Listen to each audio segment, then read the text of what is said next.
Guys, both of you have played Auburn before. Got a win against them last year. They're very big in the post. How do you plan to combat that? Obviously, right now we haven't heard what Frank has to say. We're starting to prepare pretty much right after the press conference.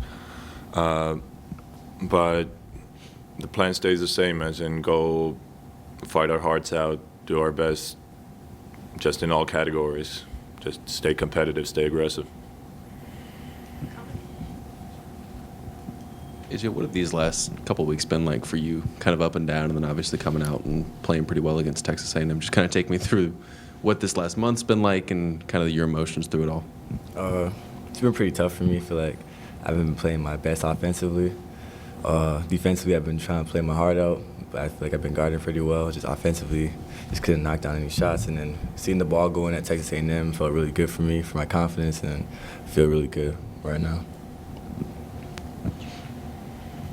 AJ, playing off of that, I mean, you guys hit 16 threes against A&M. Not sure if that one will repeat itself game by game, but how confident do you guys feel that you can make 9 or 10 threes per game?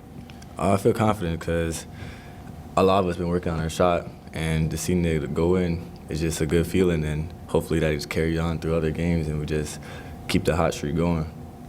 Here in the back, a few weeks ago, Frank was sitting right there calling this team Jekyll and Hyde.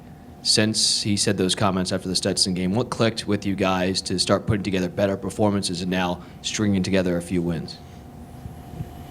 I think we just bought in and just focused in on each game, just try to play our best and prepare ourselves well. And I feel like lately we've just been listening to each other's comments and working with each other and just playing our hearts out. I pretty much agree with what AJ said. Kind of for both of you, just what did you kind of see from Jair against A&M, and what did you see from him, I guess, pregame after not playing against Kentucky? He had good energy from before the game and after the game. He was just trying to carry that over, and when the game started, he came all hot, and I was just happy for him. He just was playing well and playing like how he can play. Yeah, you could see the joy in his eyes, like whenever he was making shots, because he had been struggling a little bit the past few games. So, yeah, really happy for him.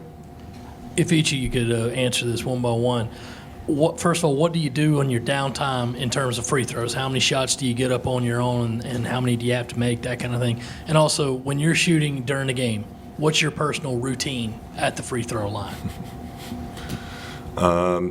First of all, I work at it.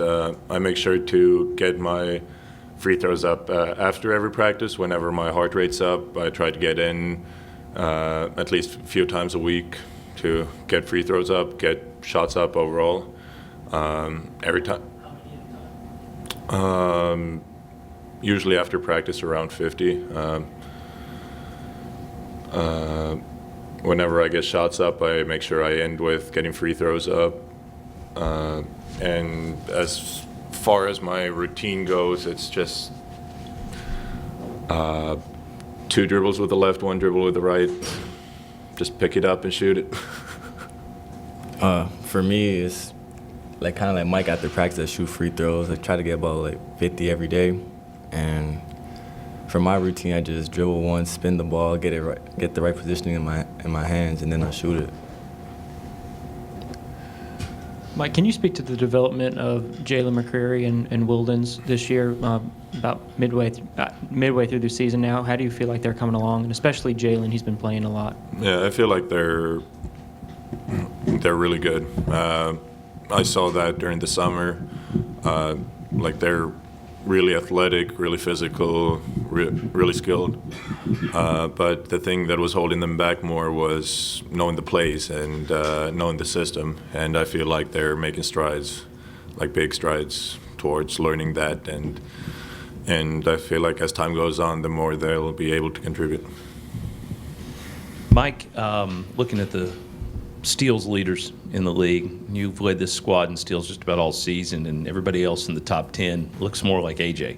6'3", 6'1". Not too many 6'11", 270s in the steal category. What is it defensively that's allowed you? What do you think is your key to being able to get your hand on as many basketballs and create turnovers? I feel like it's just buying into our defensive system, and the ball just like staying in line and staying where I need to be, and the ball just happens to end up in my hand just because everyone's at the right spots and everyone is doing their job. Because sometimes it might be AJ who deflects the ball and the ball becomes loose, and then it happens to end in my hands. Like a lot of the times, it's not even my work that leads to my steal. Mike, you obviously had a couple guys on this team slump at different times. AJ struggled the last couple weeks, Jair at times, Justin at times.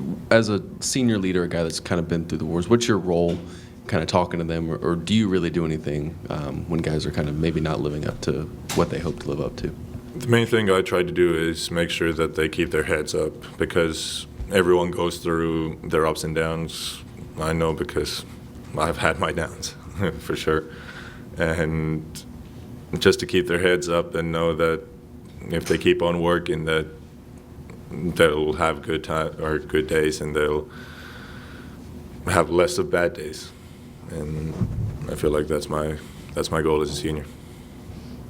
Mike, can you put your finger on what's led to the success on the road for you guys this year? Other than Tennessee losing by a point, you guys are undefeated in true road games.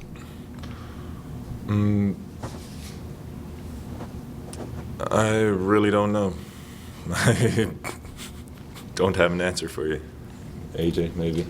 I don't know either. I don't know. Guess that's a good question for Frank. I apologize. This has already been asked. Apparently, I can't read schedules very well. So that's why I'm late. I know. It's my fault. So if this has been asked, tell me to stop talking. But when you guys see Justin Minaya kind of go through his slump, but also the whole time he played hard defensively and gave you guys effort, how rewarding is it as a teammate to see him have the games he's had now these last two times? And what kind of, when you see the effort on the defensive end, when it doesn't happen on the offensive end, what was he still providing to this team, and did he keep his head up that whole time? Yeah, I think he did. The thing that he provides, even if his shots aren't going down, is energy, aggressiveness, and that like carries on to every player on the team. If he's aggressive, then everyone sees that, and everyone wants to follow that. Yeah, he's a great leader. I feel like he provides a lot, even if he's not scoring. Yeah, Just brought a lot of good energy, and he's always gonna talk to you, give you like, good feedback, always communicate with you, and that's one thing that Justin's always gonna do, even if he's having a good day or a bad day. He's always just gonna be a good teammate. Anything else for these guys, Mitch? For either of you, you might have answered this before I came. Just how good does it feel to have a couple of games string together as you get ready to play at Auburn now?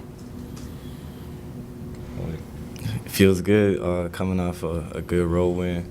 We look forward to preparing ourselves for this Auburn game and coming out and doing the best that we can. Okay. Thanks, guys. Thank you.